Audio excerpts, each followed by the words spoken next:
Back home, it is only May. The deadline isn't until the end of September, but the state legislature could have a budget by the end of this week. That would be a record in recent years, and it's not just a new budget. There's a new tax code and a lot of ruffled feathers, too. That's one way to put it. 24-hour News 8's political reporter Rick Alvin here.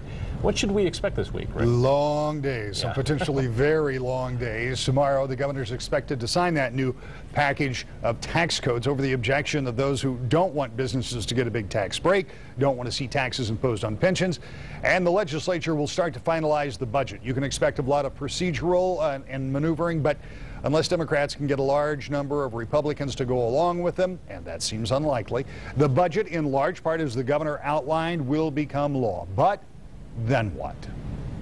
There are a lot of people that are very unhappy about some of the taxing proposals, some of the cuts in spending proposals.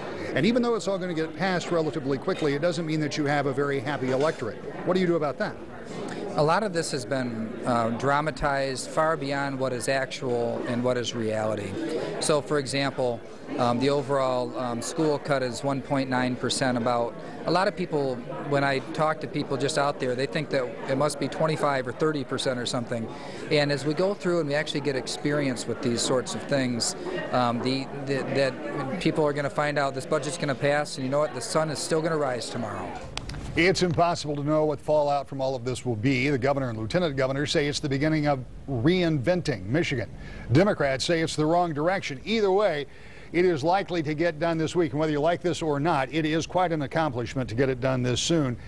If it doesn't get done for some reason, that's going to be a big upset, too. So what's the measuring stick on this? How do we know if it is the right or the wrong direction? Well, first of all, it'll take time, but jobs. Everybody talks about jobs. Sure. You got to get jobs, get the economy back on track. So if something happens and jobs start to develop, the state gets more revenue, they have fewer services to provide with people who are out of jobs, and overall, then that would help the economy.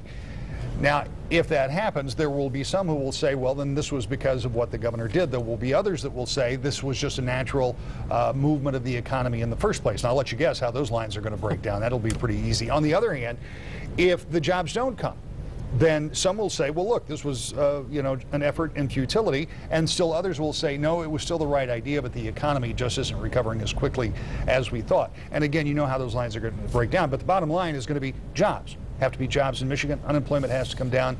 We'll see what develops, and then we'll see who gets credit or blame as the months and years roll along. There'll be plenty to dole out on both sides, Oh, yeah. I'm sure.